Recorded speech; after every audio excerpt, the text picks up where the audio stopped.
Hello students, welcome back. जैसे कि आपको पता है, हमारा जो परागण वाला जो टॉपिक है वो पूरा कंप्लीट हो चुका है। आज हम पढ़ेंगे पराग स्त्रीकेसर संकर्षण। आज का जो हमारा टॉपिक रहने वाला है वो कौन सा है? पराग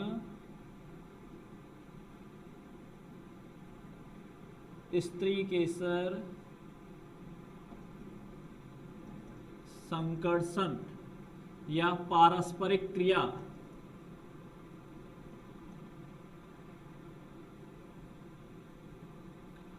या परागकणों का अंकुरन, एक ही बात है। या क्या लिख सकते हैं इसको? परागकणों का अंकुरन। ये आज का हमारा टॉपिक रहेगा। अब आप कहोगे सर ये पराग स्त्रीकेसर संकर्षण है क्या? अभी आपको मालूम चल जाएगा, हम पढ़ेंगे, डिस्कस करेंगे इसके ऊपर। देखो, हम सारी जो घटनाएं पढ़ रहे हैं ना, पुष्पिपादपों में जो लैंगिक जनन पढ़ रहे हैं हम, वो सारी घटनाएं हम क्रम से पढ़ रहे हैं। क्रम से आपको ध्यान रखनी है सारी चीज़ें। नर जनन अंग में कौन कौन सी संरचना, फिर कौन कौन सी घटना। मादा जनन अंग में कौन कौन सी संरचनाएं बनती है, फिर कौन कौन सी घटनाएं होती है। दोनों अंग में हो गया। फिर परागन, परागन में क्या होता है? नरयुग्मक वो जो परागकण है वो कब पहुंचते हैं? वर्तिकाक पर। इतना काम हो गया था भाई। परागकण कहाँ पहुंच गए थे? वर्तिकाक पर। अब उससे आगे क्या होता है वो हम देखेंगे। परागकण कहाँ बनते हैं, कैसे बनते हैं, वो आपको पता लग गया। परागकोश के अंदर कैसे क्या होता है, वर्तिकाग्र क्या है, वो सब आप जानते हो। तो परागकण वर्तिकाग्र पर पहुंच चुके थे, मतलब परागन हो चुका था। परागन वाला टॉपिक हमारा पूरा कंप्लीट हो चुका था। अब उसके बाद क्या होता है वो चीज़ हम पढ़ेंगे, ठीक है? तो वो चीज़ आप ध्यान से देखना, उसके बाद होता क्या है।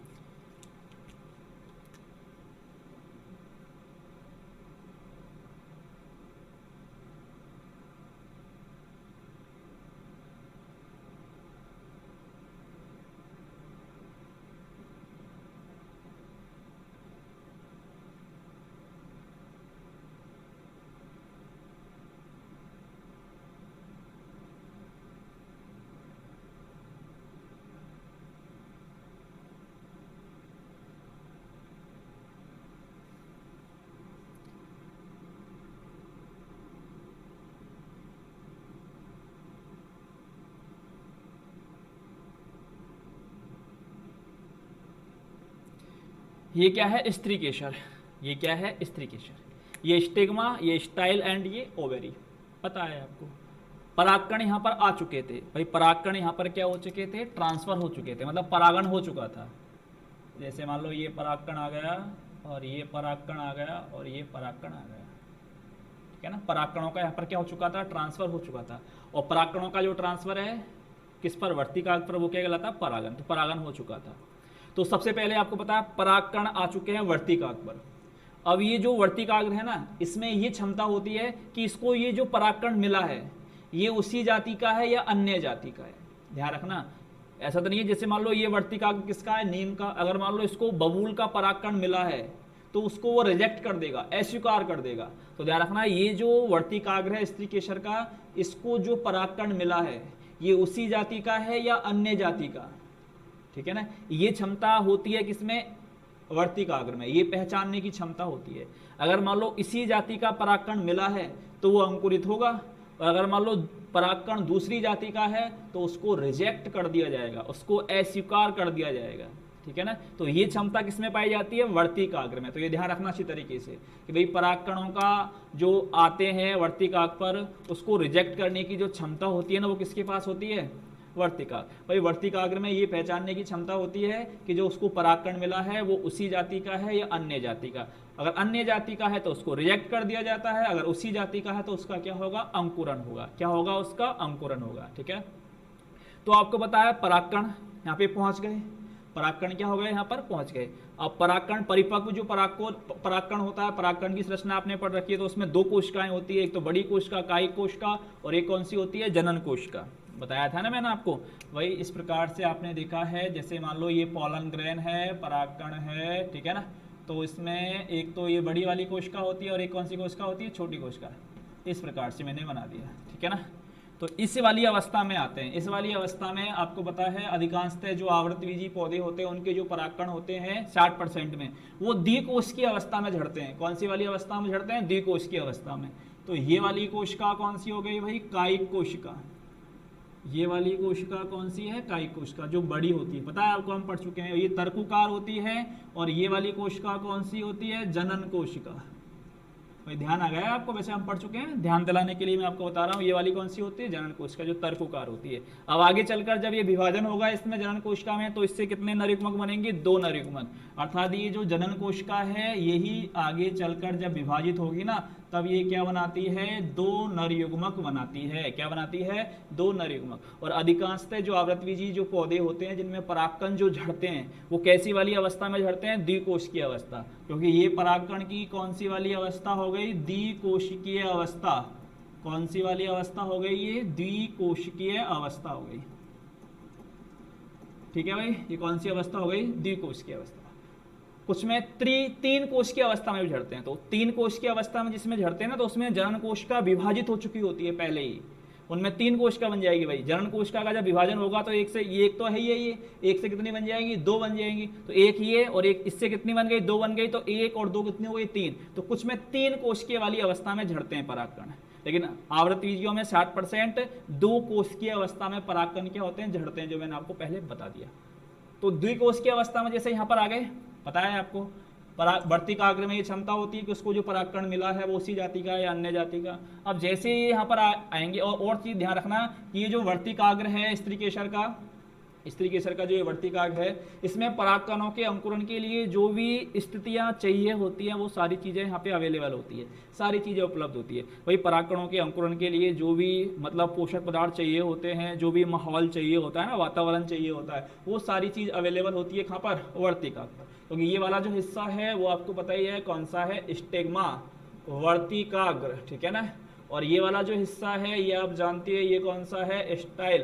कौन सा है? स्टाइल। और ये वाला जो हिस्सा है, ये वाला हिस्सा भी आप जानते हो कौन सा है? ओवेरी, अंडाशय। इतना क्लियर हो गया भाई? आगे बढ़े, इतना क्लियर हो गया आपको? अब देखते हैं आगे क्या होता है। भाई आपको पता है, जैसे मान लो ये द्विकोशिकीय अवस्था है, तो यहाँ पर ये परागकण है, ठीक है ना। तो ये परागकण में बड़ी वाली कोशिका हो गई और ये वाली कौन सी हो गई? छोटी कोशिका हो गई। अब जैसे ही यहाँ पर परागकण आएगा तो इसका क्या होगा? अंकुरण होगा। इसका क्या होगा? अंकुरण होगा। और जब परागकण का अंकुरण होता है तो क्या बनती है? परागनली। क्या बनती है? परागनली। तो इस प्रकार से परागनली बन जाती है, परागनली बन जाती है। ठीक है ना। और जैसे ही परागनली बनती है तो ये जनन कोशिका भी 2 कोश की अवस्था है ना, तो जनन कोशिका क्या हो जाती है? विभाजित हो जाती है। जनन कोशिका क्या हो जाती है? विभाजित हो जाती है। और जनन कोशिका जब विभाजित हो जाती है तो फिर कितनी कोशिकाएं बनाती है? 2। भाई 2 बनाती है ना, 2 केंद्रक बनाएगी ना, 2 कोशिकाएं बनाएगी ना। तो एक कोशिका ये बन गई, ब्लैक कलर से बना दी मैंने, एक कोशिका ये बन गई। तो ये दोनों जो कोशिकाएं हैं वो किसका काम करेंगी? नर युग्मक का। ये मैंने लाल कलर से बना देता हूँ। किसका काम करेंगी? ये नर युग्मक का, ध्यान रखना। ठीक है ना। तो ये दोनों कोशिकाएं अब किसका काम करेंगी? नर युग्मक का काम करेंगी। तो मैं यहाँ पे लिख देता हूँ, ये दोनों क्या है? नर युग्मक, मेल गैमेट। क्या है ये? Male gamete. ये बन गए नर युग्मक। कैसे बने पता है ना आपको? मैंने दिखा दिया है यहाँ पर, जो आपको पता है। ठीक है ना। परागकण कैसे क्या होता है डेवलपमेंट, आपके जो एनसीईआरटी है वही टॉपिक डिस्कस कर रहे हैं। ठीक है। तो इस प्रकार से ये क्या बन गए? नर युग्मक। अब ध्यान रखना, ये जो कायिक कोशिका है ना, वैसे इसका केंद्रक आगे आ जाता है टिप पर। टिप पर मतलब सबसे आगे आ गया, जैसे मैंने यहाँ पे देखा तो इस जगह पर ये आ जाता है सबसे आगे। इसको मैं रेड कलर से ही बना देता हूँ। ये कहाँ पर आ जाता है भाई? आगे आ जाता है। तो इस प्रकार से ये वाला जो कायिक केंद्रक है वो कहाँ पर आ गया? आगे आ गया, इस प्रकार से आ गया। ठीक है ना। तो ये क्या बन गई? परागनली। ये वाली जो स्ट्रक्चर है ना, परागकणों का जब अंकुरण होता है तो ये जो नलिका रूपी जो संरचना बनती है, इसको क्या कहा जाता है भाई? परागनली। पोलन ट्यूब कहते हैं। क्या कहते हैं इसको? Pollen tube. तो ये बन गई भाई पोलन ट्यूब। क्या बन गई? Pollen tube. ये बन गई परागनली। ठीक है। अब परागकणों का जब अंकुरण होता है ना, तो ये परागनली एक भी बन सकती है। तो ऐसे परागकणों को कहते हैं एक नलिकीय। और मालवेसी कुल के जो पौधे होते हैं उनके जो परागकणों का जब अंकुरण होता है तो नलिकाएं एक से अधिक भी बन सकती है। तो ऐसे परागकणों को कहा जाता है बहुनलिकीय। मालवेसी कुल में कैसे परागकण पाए जाते हैं? बहुनलिकीय। अर्थात जब परागकणों का मालवेसी कुल के जो परागकण होते हैं ना, उनका जब अंकुरण होता है तो एक से अधिक परागनली बनती है। वैसे आपको पता है परागनली कहाँ से निकलती है? पता है ना आपको?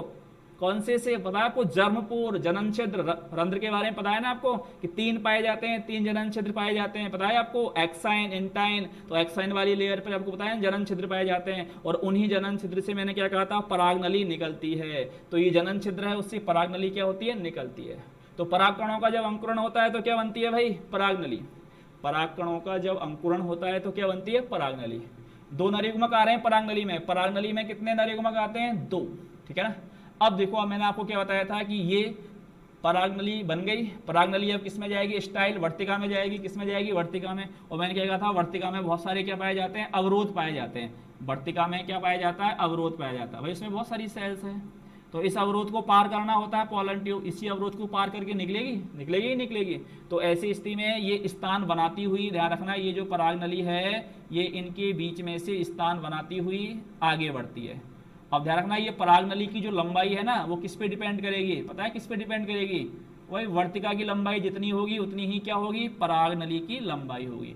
तो ये परागनली धीरे धीरे इस प्रकार से क्या करती है? आगे बढ़ती है। अब ये परागनली आगे बढ़ रही है इस प्रकार से, और ये इस प्रकार से कहाँ प्रवेश कर जाती है? ये अंडाशय में प्रवेश कर जाती है। तो ये परागनली जो है वो कहाँ पर प्रवेश कर गई भाई? अंडाशय में क्या कर जाती है? ये प्रवेश कर जाती है।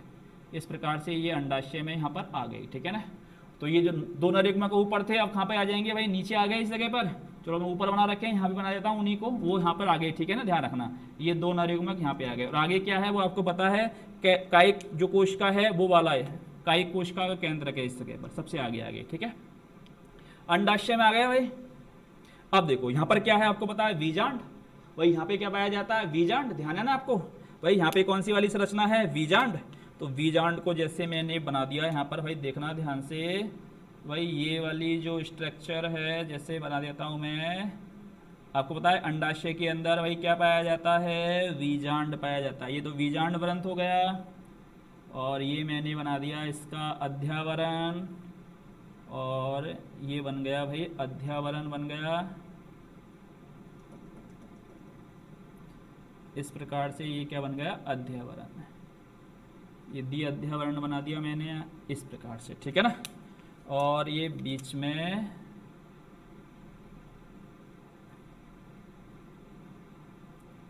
ये इस प्रकार से मैंने ये दिखा दिया भाई, ठीक है भाई, बन गया बीजांड का है। और इसके अंदर क्या पाया जाता है पता है आपको भाई? इसके अंदर क्या पाया जाता है? Female gametophyte. क्या पाया जाता है? Female gametophyte. फीमेल गैमेटोफाइट में यहाँ 3 क्या होती है? Antipodal cells. बीच में क्या होती है? केंद्रीय कोशिका, सेंट्रल सेल्स। और ये 2 सहायक कोशिकाएं, और ये वाली कोशिका कौन सा? अंड कोशिका, ये भ्रूण कोश होगा। और ये आपको पता है ये जो परागनली है वो इस प्रकार से बीजांड द्वार वाले छोर से इसके अंदर क्या कर जाती है? प्रवेश कर जाती है। ये यहाँ पे प्रवेश कर गई इस प्रकार से, ठीक है। और आगे क्या है वो आपको पता है? कायिक केंद्रक है, कायिक कोशिका का केंद्रक यहाँ पे आ जाता है। ये जानते हो इतना? क्लियर हो गया? ये वाली स्ट्रक्चर क्या है? भ्रूण कोश, एम्ब्रियो सेक। ये वाली जो संरचना है इसको क्या कहा जाता है? भ्रूण कोश। और ये पूरी की पूरी जो संरचना है जो आपको मैंने यहाँ बना रखी है ये क्या है? ओव्यूल, बीजांड। क्या है ये? बीजांड। और ये वाली स्ट्रक्चर क्या है आपको पता है? अंडाशय। भाई इतना क्लियर हो गया? ये सारी चीजें हम पढ़ चुके थे, किसके अंदर क्या होता है वो आपको पता होना चाहिए। अब सारी चीजें मैंने एक साथ दिखा दी है भाई, एक एक करके हम अलग से पढ़ चुके हैं। भाई परागकण आ गए, परागन की क्रिया हो गई ना। ये क्या है? परागकण। पता है ना आपको भाई? ये क्या है? ये है परागकण। और परागकण क्या आ गए? वर्तिकाग्र पर। वर्तिकाग्र पे क्या हुआ? अंकुरन। कैसे क्या हुआ वो सारी चीज मैंने आपको दिखा दिया कि परागकण जब वर्तिकाग्र पर आते हैं तो अधिकांशतः कौन सी अवस्था में आते हैं? द्विकोशिकीय अवस्था में। क्योंकि परागकण में कितनी कोशिकाएं होती है? बाद में 2 कोशिकाएं होती है, नहीं तो कायिक कोशिका और एक कौन सी? जनन कोशिका। हम पढ़ चुके हैं भाई परागकण जब झड़ते हैं तो अधिकांशतः 60% तो वो द्विकोशिकीय अवस्था में झड़ते हैं। और जब परागकण द्विकोशिकीय अवस्था में झड़ते हैं तो जब परागनली बन जाती है ना तो उसके बाद ये जनन कोशिका में क्या होता है? विभाजन। और फिर क्या बनते हैं? 2 नरयुग्मक। तो अंकुरण हुआ, 2 नरयुग्मक बन गए कि नहीं बन गए? फिर वो आगे जा रहे हैं जिनको मैंने यहाँ पे दिखा दिया, इन्हीं को यहाँ पर आ गए ये, ठीक है ना। और जब 3 कोशिकीय अवस्था में झड़ते हैं तो इसका मतलब पहले से ही नरयुग्मक बन चुके होते हैं, परागनली बनने से पहले ही। और जब द्विकोशिकीय अवस्था में झड़ते हैं तो परागनली बनने के बाद क्या बनते हैं? नरयुग्मक बनते हैं। क्लियर हो गई बात भाई? अब ये आगे आ गए नरयुग्मक, आ गए कि नहीं आ गए? अब वो बीजांड द्वार, माइक्रोपाइल है ना, माइक्रोपाइल। भाई ये क्या है? माइक्रोपाइल। ये वाला एंड कौन? ये वाला कौन सा भाग होता है? कैलाजा। भाई ये वाला कैलाजा, ये क्या है माइक्रोपाइल, तो ये जो पराग नली है वो कौन से वाले छोर से प्रवेश करती है, बीजांड द्वार। कौन से वाले छोर से, बीजांड द्वार। और बीजांड द्वार जो है उसके पास क्या है, ये भ्रूणकोश, और भ्रूणकोश में जो बीजांड द्वार वाला छोर है वहां पर क्या पाया जाता है, अंड उपकरण। क्या पाया जाता है, अंड उपकरण। पता है ना आपको, चलो मैं लिख देता हूं, ये वाली जो कोशिका है ये कौन सी कोशिका है, अंड कोशिका। ये वाली कोशिका कौन सी है, अंड कोशिका। और ये दोनों कैसी है, सहायक कोशिका। चलो मैं इसको अलग अलग करके भी दिखा देता हूँ पूरा ये वाला जो भाग है, जिससे आपको और भी अच्छी तरीके से क्या हो जाएगा भाई, क्लियर हो जाएगा। चलो नीचे वाला जो पार्ट है ना इसको मैं अलग से दिखा देता हूँ। देखो मैंने इसको जूम किया इस प्रकार से भाई, ठीक है, कर दिया जूम मैंने इसको इस प्रकार से। अब देखो इसमें ये भ्रूणकोश है, भ्रूणकोश में एक कोशिका तो आपकी ये वाली है और एक कोशिका आपकी ये वाली है, और इसके ऊपर ये क्या है, अंड कोशिका, ठीक है ना। और ये कौन सी कोशिका है आपकी, सहायक कोशिका। क्लियर हुआ भाई। अब देखो ये वाली जो है वो एक्सेल है, एक्सेल अर्थात अंड कोशिका, और ये वाली कोशिकाएं कौन सी है, सहायक कोशिका। ये वाली भी सहायक कोशिका है और ये वाली भी कौन सी कोशिका है, सहायक कोशिका, ठीक है ना। और यहाँ पर आपको पता है क्या पाया जाता है, तंतु रूपी समुच्चय पाए जाते हैं ना, फिलीफॉर्म अपैरेटस। क्या पाए जाते हैं, फिलीफॉर्म अपैरेटस पाए जाते हैं, ठीक है भाई। अब देखो आगे क्या होगा, मैं आपको यहाँ पे दिखा देता हूँ अच्छी तरीके से। आपको पता है पराग नली आई हुई है भाई, पराग नली ये आ गई, और पराग नली सहायक कोशिका में से, अब पराग ये जो तंतु रूप समुच्चय है फिलीफॉर्म अपैरेटस है, ये क्या है, फिलीफॉर्म अपैरेटस। ध्यान रखना ये वाली तंतु रूप समुच्चय मैं पहले भी लिखा चुका हूँ, फिलीफॉर्म क्या बोलते हैं इसको, अपैरेटस। क्या बोलते हैं इसको, फिलीफॉर्म अपैरेटस, ठीक है ना। तंतु रूप समुच्चय उपकरण क्या काम करता है, ये पराग नली को दिशा निर्देशित करता है। क्लियर हो चुका था ना भाई। तंतु रूप समुच्चय नीट एग्जाम में भी आया हुआ, मैंने कहा है तंतु रूप समुच्चय का क्या काम है, पराग नली को दिशा निर्देशित करना। तो भाई ये पराग नली आ रही है, ये पराग नली आ रही है, वो पराग नली में कितने नरयुग्मक आ रहे हैं पता है ना आपको, 2।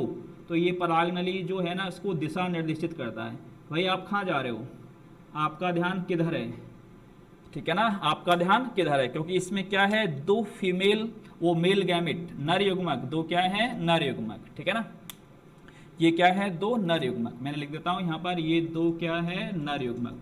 वही पराग नली में 2 नर युग्मक ही तो आते हैं, और नर युग्मक को मिलना किससे, मादा युग्मक से।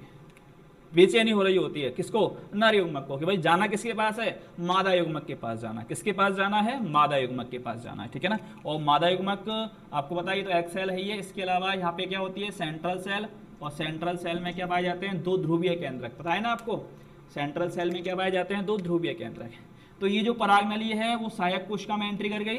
सहायक कोशिका में एंट्री को मतलब दिशा निर्देशित किसने किया, तंतु रूप समुच्चय ने। तो तंतु रूप समुच्चय ने क्या कहा भाई, इससे आ जाइए हमारे पास, रास्ता इधर है। तो ये पराग नली इसके अंदर क्या कर जाती है, प्रवेश कर जाती है।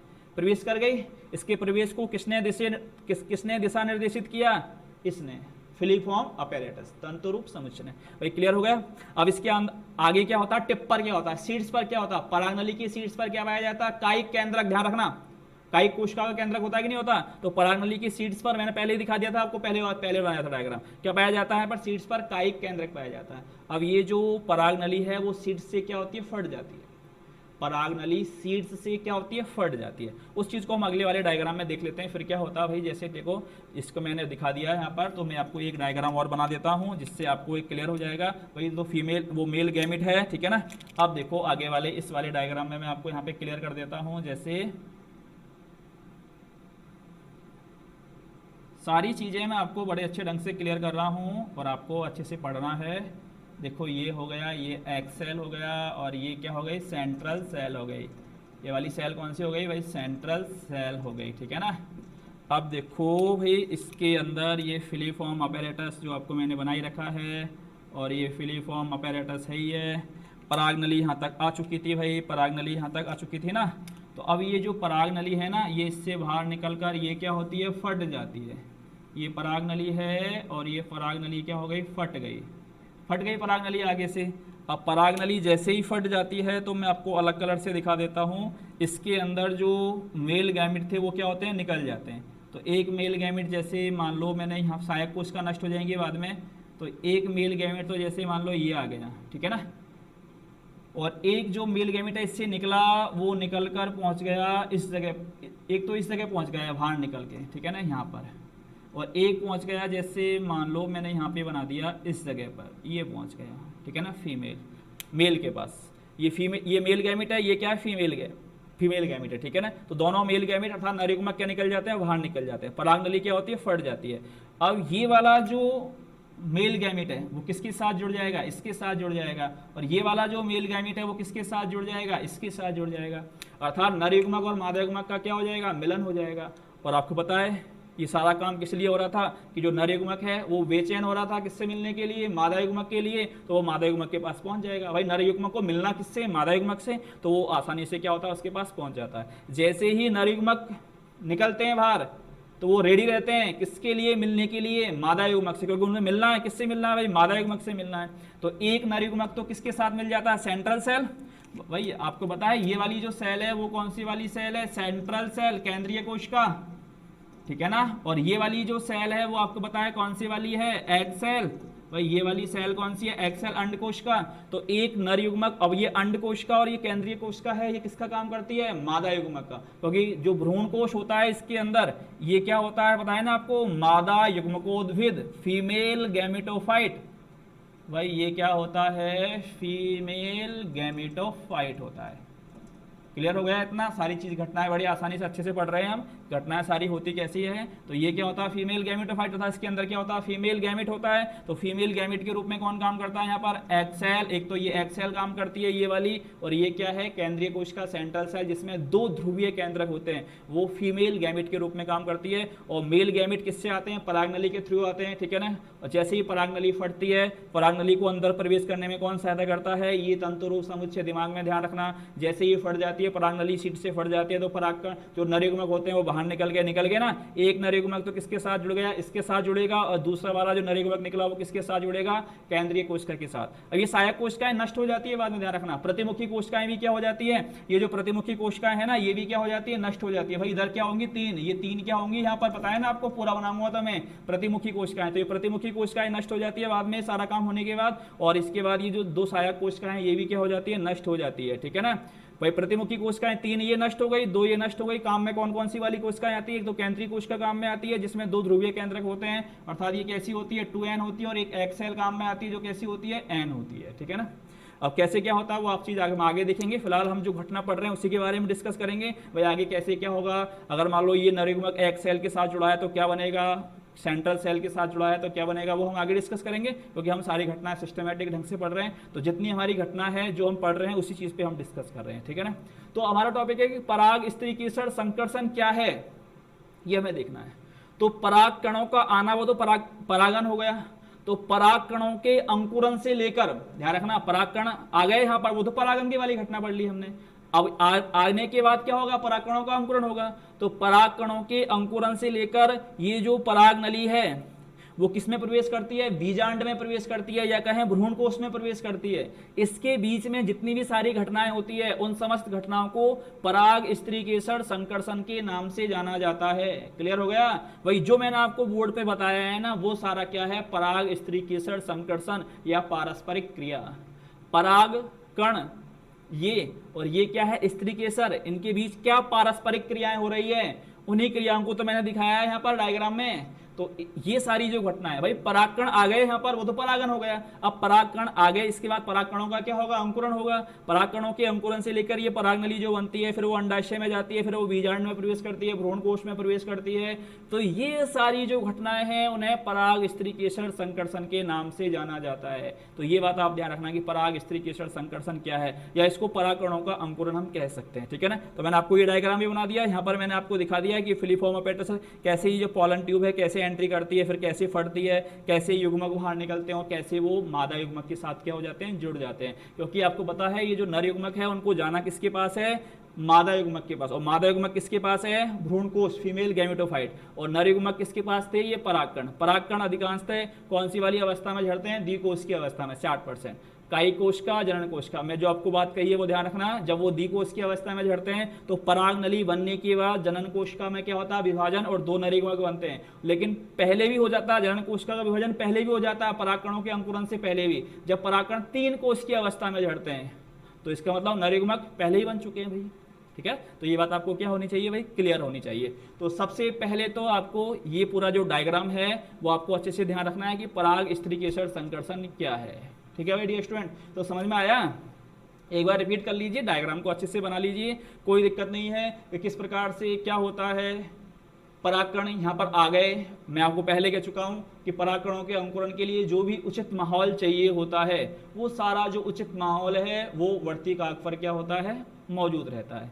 वर्तिकाग्र में ये भी क्षमता होती है कि जो परागकण उसे मिला है वो उसी जाति का है या अन्य जाति का। अगर उसी जाति का है तो उसको स्वीकार कर लिया जाता है, एक्सेप्ट कर लिया जाता है। अगर अन्य जाति का है तो उसको रिजेक्ट कर दिया जाता है। फिर इसके बाद क्या होता है, अंकुरण। अंकुरण होने के बाद परागनली बनती है। अब परागनली एक भी बन सकती है, एक से अधिक।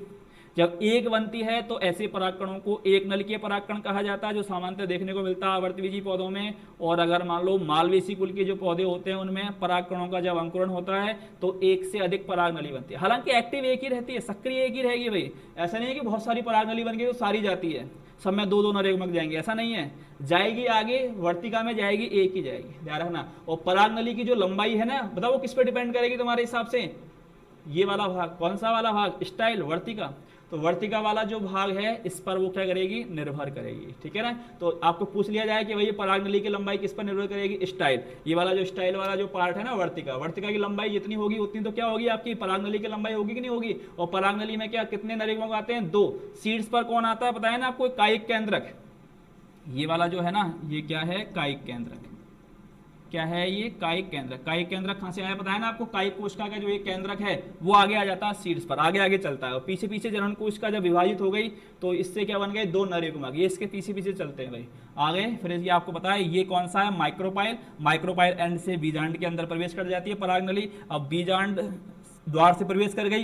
अब बीजांड द्वार वाले हिस्से पर क्या है, भ्रूणकोश। तो भ्रूणकोश के अंदर प्रवेश कर गई। भ्रूणकोश में आपको पता है 7 कोशिकाएं और 8 केंद्रक होते हैं। तो ये 2 कोशिकाएं सहायक कोशिकाएं, ये अंड कोशिका, वो मैं आपको पहले ही बता चुका हूँ। ये तीनों कोशिकाओं का जो समूह है उसको अंड उपकरण कहा जाता है। इसमें जो फिलीफॉर्म अपैरेटस है वो परागनली को दिशा निर्देशित करता है। इसके अंदर जाकर परागनली फट जाती है, 2 नरयुग्मक मुक्त कर दिए जाते हैं और दोनों नरयुग्मक, एक नरयुग्मक अंड कोशिका के साथ जुड़ जाता है और दूसरा वाला नरयुग्मक केंद्रीय कोशिका के साथ जुड़ जाता है। ठीक है ना, तो ये जितनी भी सारी घटनाएं जो हमने पढ़ी हैं इन समस्त घटनाओं को हम पराग स्त्रीकेसर संकर्षण के नाम से जानते हैं।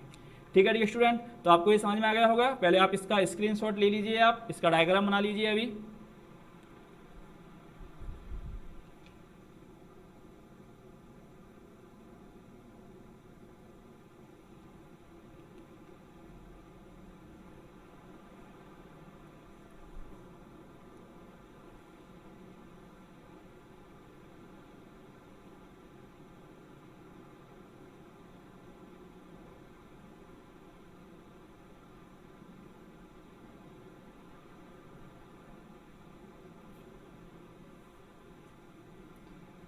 हाँ तो भाई आपको ये सारी चीज़ें क्लियर हो गई ना, समझ में तो आ रहा है ना, अच्छे से फील कर रहे हो कि नहीं कर रहे हो?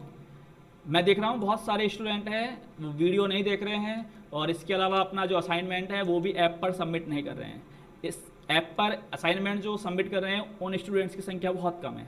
तो मेरा सभी से ये कहना है कि अपना जो असाइनमेंट है वो ऐप पर ज़रूर सबमिट करें। मैंने नोटिफिकेशन भी डाल दिया है ऐप पर, तो उसको आप ध्यान से पढ़ लीजिए और अपना जो होमवर्क आप कर रहे हो उसको रोज़ जितना भी आप कर रहे हो साफ़ सुथरा लिखिए और उसको ऐप पर सबमिट कीजिए। ऐसा नहीं सर हमने तो लिख लिया, ऐसा नहीं है, मुझे चेक करवाना है, क्योंकि मैं पहले कह चुका हूँ कि आप काफ़ी बार गलत लिख लेते हो। तो इसलिए आपको ऐप पर उस होमवर्क को, असाइनमेंट को ज़रूर सबमिट करना है और साथ के साथ आपको लर्न भी करना है, याद भी करना है। आपको पता है 1 चैप्टर हो चुका है, दूसरा चैप्टर भी आपका आधा सा हो चुका है और लगभग पूरा ही होने वाला है। ठीक है ना, और ये भी पूरा हो जाएगा। तो आपको पता है काफ़ी इंपॉर्टेंट चैप्टर है। 2 नंबर का पहला चैप्टर था, 3 नंबर का ये चैप्टर है, तो 5 नंबर काफ़ी होते हैं। तो आपको अच्छे से पढ़ना है। ठीक है, तो क्योंकि आप मेरे सामने तो है नहीं है, इस कारण से मैं आपको ऐप के माध्यम से आपको मैं कहना चाह रहा हूँ कि भाई जो भी आपको पढ़ाया जा रहा है वो रोज़ का रोज़ आप याद करो, वरना आपको आगे बहुत दिक्कत आएंगी। जैसे ही ऑफलाइन क्लास खुलेंगी तो फिर आप बहुत प्रॉब्लम आपको आएगी, क्योंकि हम आगे वाला पढ़ेंगे फिर आपको समझ में नहीं आएगा। इस कारण से सभी स्टूडेंट से मैं ये कहूँगा कि जो वीडियो है वो आप पूरा देखें। ऐसा नहीं कि आपने चला के छोड़ दिया, थोड़ा सा देखा बस 5 मिनट के लिए, हाँ सर को मालूम चल जाएगा कि हमने ओपन कर लिया, इसको देख लिया, ऐसा नहीं है, फिर आप अपने साथ धोखा कर रहे हो, ठीक है ना। तो आप वीडियो को पूरा देखें, और अगर कोई चीज़ समझ में नहीं आती उसको रिपीट करके देखें, और पूरा उसको लिखें, और उसमें जो रफ वगैरह जो काम है ना वो भी आपको उसमें करना है, ठीक है डियर स्टूडेंट। तो फिर आपको ये सारी चीज़ें क्लियर हो गई। आप इसकी एक स्लाइड भी देख लीजिए, वैसे मैंने आपको पूरा सारा कुछ समझा दिया, लेकिन फिर भी आप एक स्लाइड भी देख लीजिए इस डायग्राम की, जिससे आपको सारा चीज़ क्लियर हो जाएगी।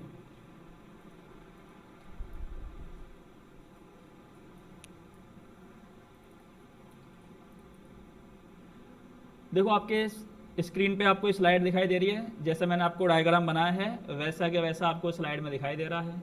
देखो किस प्रकार से पराग कणाएं हैं, फिर पोलन ट्यूब बनी है, और पोलन ट्यूब जो ओवेरी है उसके अंदर एंट्री कर रही है, फिर ठीक है ना, और पोलन ट्यूब जब ओवेरी के अंदर एंट्री कर रही है तो आपको पता है कि जो उसके अंदर चली जाती है।